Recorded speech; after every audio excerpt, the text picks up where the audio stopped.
તમને મન થઈ ગયું કે આ મને મળે તો સરસ, સંજોગો નથી મળ્યું ને સંજોગો નથી ન મળ્યું, મળ્યું તો તમે રાજી થશો, ન મળ્યું તમે ઉદાસ થશો. એ બંને દ્વંદ્વો નકામા છે.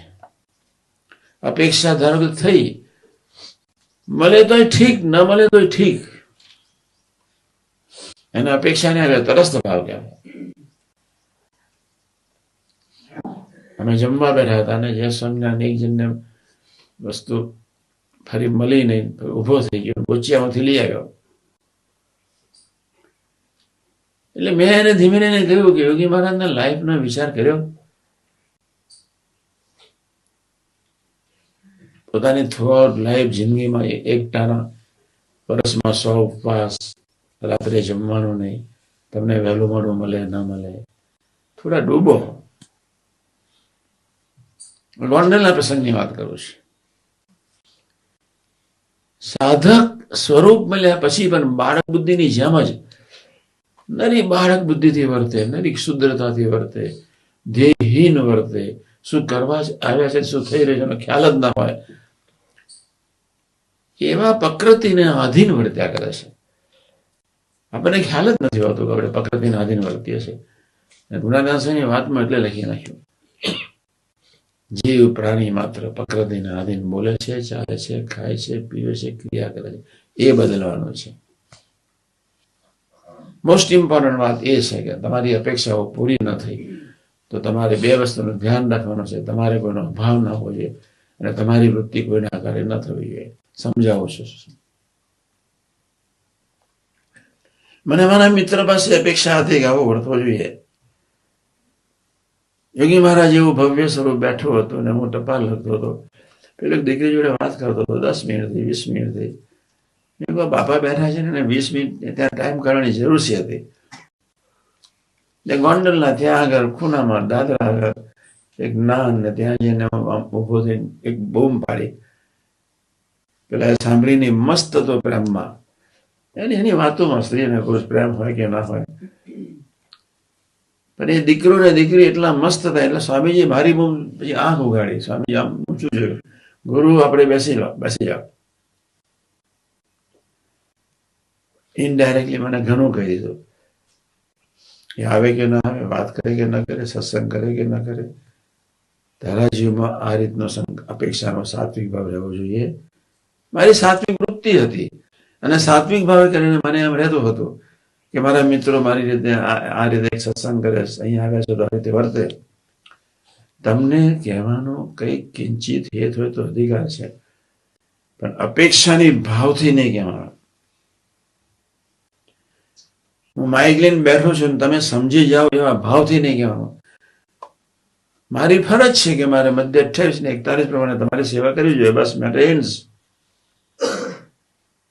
પણ હું સમજાવી દઉં, તમે હસો, તમે સમજો, એ પ્રકારનો ભાવ માઇક મેન વક્તાએ ક્યારે રાખવાનો ન હોય. તમે રસોડાની સેવામાં છો ને કદાચ સંજોગો આધીન તમારો સાથી મિત્ર ન આવ્યો, તમારે એની પાસે અપેક્ષા રાખવાની જરૂર નથી. આ કોઠાની સેવામાં છે અને સાથી મિત્ર ન આવ્યો, તમારે અપેક્ષા રાખવાની જરૂર નથી. તમારે ભજન કરતા કરતા સેવા કરવાની જરૂર છે અને ભજન કરતા કરતા સેવા તમે કરશો તો પ્રભુ તમારું તંત્ર ગોઠવી દેશે. કાં તમને બળ આપી દેશે અને કાં સાથી મિત્રોને મોકલશે. કાં તમને બળ મળશે, કાંઈની જરૂર જ નહીં પડે. યોગી મહારાજ બળ આપે તો એક વ્યક્તિ 40 સેવકોનું કામ કરી શકે જ. પણ આપણી અપેક્ષાઓ એટલી બધી છે, આપણે નિરવતામાં રહેવું છે, સંકલ્પ વિકલ્પથી પર જવું છે. ધરતીના દરેક માનવીના શરીરને જો મોટા મોટો રોગ વળગ્યો તો શરદી નહીં, કેન્સર નહીં, એડ્સ નહીં, કબજિયાત નહીં, જેટલા રોગ છે, ગેસ નહીં, એક રોગ છે સંકલ્પ વિકલ્પ. ગુણાદાસની વાતમાં લખી નાખ્યું, અમે તો સંકલ્પ વિકલ્પનો રોગ ટાળવા આવ્યા છીએ. એટલે આપણે પહેલી શરૂઆત કરીએ છીએ સાદા શબ્દથી. અપેક્ષા આનંદને ઓછો કરે છે. બહુ અગત્ય આ સૂત્રો જેને આપ્યા છે અને ગોલ્ડ મેડલ આપવો પડે. રવિશંકર મહારાજ, મિત્રની સાથે મૈત્રી રાખવાની છે, અપેક્ષા નથી રાખવાની. બરોબર સમજો. દરેક મિત્રની સાથે મૈત્રી રાખવાની છે. સંબંધવાળા છે એટલે મારા છે એમ માનવાનું છે. સંબંધવાળા છે એટલે પ્રભુનું સ્વરૂપ છે. એની સેવાથી પ્રભુની સેવાનું ફળ મળવાનું છે. પણ એની પાસે અપેક્ષા નથી રાખવાની. અપેક્ષા એટલે સંકલ્પ થઈ ગયો, આગ્રહ થઈ ગયો, તો પછી એની અપેક્ષા પૂરી ન થઈ, અભાવ હશે, ભાવફેર થશે, બરોબરિયા પણ રહેશે, અંતરાય ઉભો થશે, મીઠાશ જતી રહેશે, આનંદ ઓછો થઈ જશે. પછી એ ભજનમાં આવશે. જ્યાં અપેક્ષા છે ત્યાં લાગણી છે. અપેક્ષાના ઘણા અર્થ છે. બે મિત્રોની વચ્ચે અપેક્ષા એ લાગણી વેળા ઉભો કરે. આ શબ્દ ખૂબ ધ્યાન રાખજો. અપેક્ષા જયારે લાગણીમાં પરિણમે ત્યારે ભજનમાં એ વ્યક્તિ યાદ આવે. કોઈ વ્યક્તિ ભજન કરવા બેસે, જો મિત્ર એના ભજનમાં આવે તો એની પાસે કોઈ અપેક્ષાઓ છે તમને, એની પાસે કોઈ લાગણી છે, કોઈ હેત માયા દયા પ્રીતિનો તાંતનો છે. ભજન કરવા બેઠા એટલે જે સમજે આપણી દુનિયામાં મસ્ત નથી રહેવાતું, તો અનંત પ્રકારની અપેક્ષાઓ માનવ જાતિ પાસે સરાઉન્ડિંગ જેટલા છે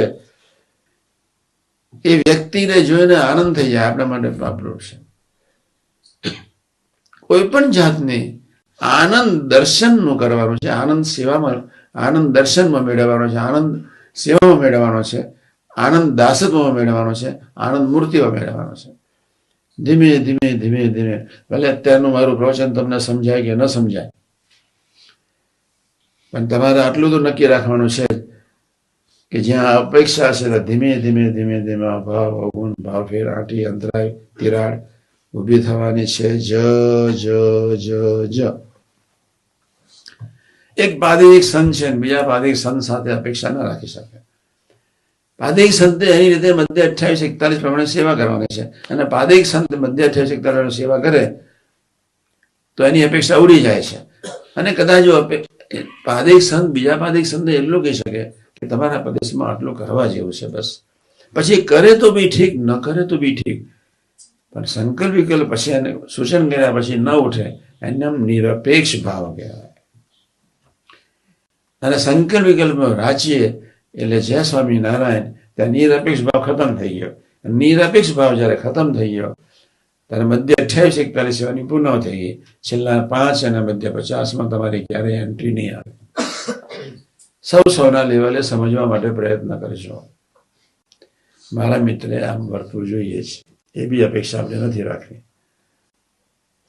સતુભાઈ એમ સંકલ્પ ન ઉઠો, આ વાત સમજવો જોઈએ. અપેક્ષા થઈ ગઈ. આપણે તો ભગવાનના દાસ છીએ.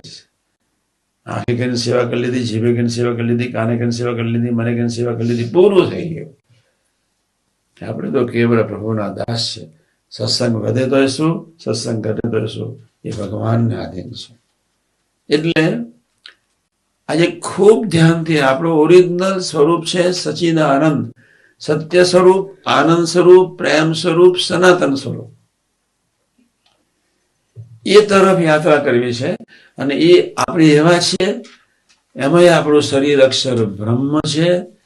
આત્મામાં અક્ષરનું શરીર વ્યાપક, હું ગુણાતીત જ. એ ભાવથી હું સ્વામી જ, ને તે ભાવથી આપણે ભજન કરવાનું છે. ભગવત સ્વરૂપ સંત એ નારાયણનું સ્વરૂપ છે માનીને આપણે એ યાત્રા કર્યા કરવાની છે. અને એટલા જ મારે મેં તમને સૂત્ર પકડાયું છે. કોઈ આત્મીય બને કે ન બને, એક. એનો બીજો અર્થ છે કોઈ સેવા કરે કે ન કરે, 2. ત્રીજો અર્થ છે સમજે કે ન સમજે, 4. ચોથો અર્થ છે વર્તે કે ન વર્તે, 5. તમારી રીતે વર્તવું કે ન વર્તવું. તમે કેવી રીતે અપેક્ષા રાખો કે મારી રીતે વર્તવું છે? કોઈ વર્તે કે ન વર્તે, કોઈ જીવે કે ન જીવે, કોઈ સેવા કરે કે ન કરે, કોઈ આત્મીય થાય કે ન થાય, મારે જીવી લેવું છે. આજે સંકલ્પ કરવાનો છે. કોઈ પણ ભોગે સંકલ્પ કરવાનો. એક જણાએ એક વાત કોઈને કરી, એ વાત બીજાને તરત જ આપણે કરી. એ વાત બીજાને એટલા માટે કરી, તમારે સારા ભાઈ થવું છે તેથી, અને સારા ભાઈ થવું છે તેથી આવી ગઈ અપેક્ષા. મારે